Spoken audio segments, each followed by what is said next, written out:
Chapter 50 Victory of Madasura. Om Shri Ganesh Ayanamaha. Gridsamud continued the narration. When the mighty Daitya sons abducted Shiva, Vishnu and others, the army of Devas were terrorized. Some were injured, some were mutilated, and some were on deathbed. Some were captured by the Daitya leaders. Some surrendered, some fled, some babbled as they conveyed the news to Shakti. On listening to the unbelievable heroics of the Daitya army, Mahamaya was filled with wrath. She marched to the battlefield.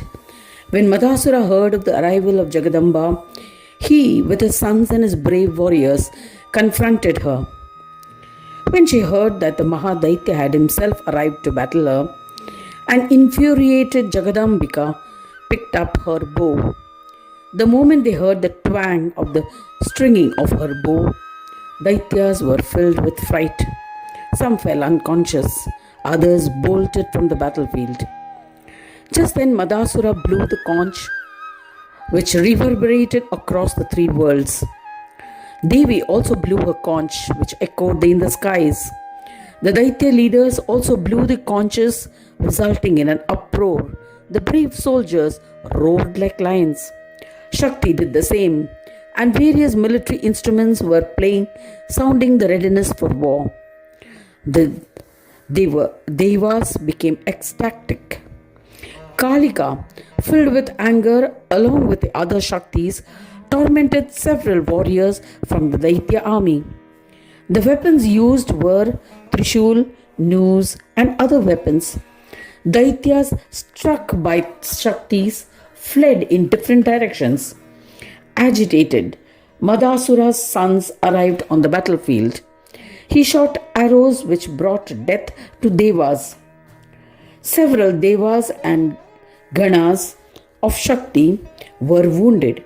There was a huge uproar. The frightened army fled for shelter. As a consequence, Shakti was filled with wrath. She appeared to be a form of Pralaya itself.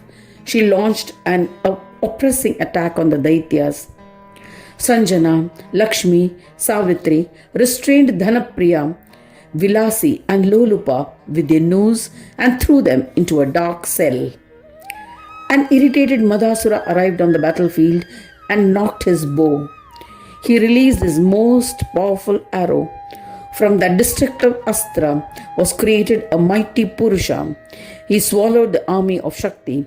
The flames of that astra torched Shaktis on the battlefield and they succumbed. Some fled the battlefield helplessly and were grief-stricken. Kali and other Shaktis were helpless and frozen with fear. They rushed to Mahamaya and narrated the events. Mahamaya was furious. Mounting a lion, Mahamaya along with Shaktis arrived on the battlefield. Seeing her, the Daityendra performed pranams to her. He was intoxicated with pride and urged her, "Abandon the Devas and join our side, else I shall be constrained to kill you and your family. Witness my exploits." When she heard this, she was so furious that instead of responding, she hurled her powerful Trishul with all her might at the Daitya king. O Prahlada, when the Trishula landed on Madasura, he was unmoved. He became more agitated and roared angrily. Suddenly he threw all his weapons and marched towards Shakti to engage in a wrestling duel. Shakti too assumed her enormous form and wrestled with him. They wrestled with their arms, fists and legs. The scene was indescribable. They engaged in intense wrestling with the intention of victory. Everyone shouted in encouragement. This continued for 3 days. With the power of boon granted to Madasura, Shakti eventually became feeble and was overpowered. When she fell on the ground, he battered her and rendered her unconscious. He captured her and brought her to his camp. He tried to apprehend the other Shaktis. Some Shaktis escaped. The Shakti army became distressed and chaos prevailed. The Daityendra, however, reminded his army that She is our family deity, do not forget it. Later, Madasura ensured the release of his 3 sons and other Daitya. Madasura annexed Shakti Loka. Madasura became conceited. He started indulging in various pleasures of Shakti Loka.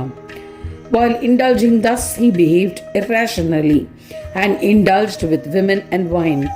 Thereafter, he summoned Devas and Mahashakti and said, "O Mahashakti, you may go wherever you wish." In a state of intoxication, he addressed Shiva, Vishnu, and other Devas.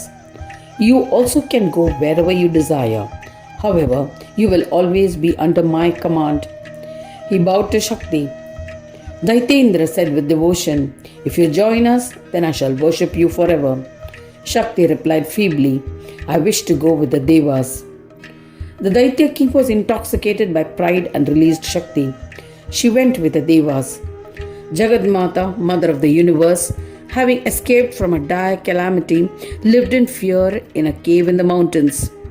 The Daitya king and his chief Daitya indulged in the pleasures of Shakti Loka, which he had earned with his prowess. The Daitya king appointed Banasura and other ministers and his sons to the positions previously held by Devas in Shakti Loka. Madasura returned to his town named Vilasada on earth.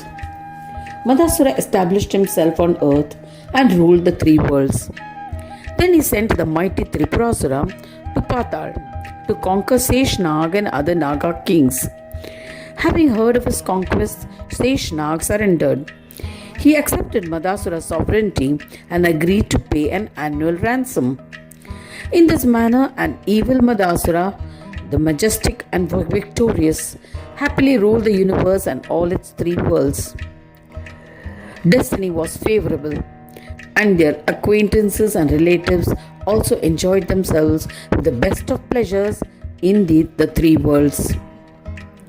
Thus ends the 50th chapter titled Victory of Madasura.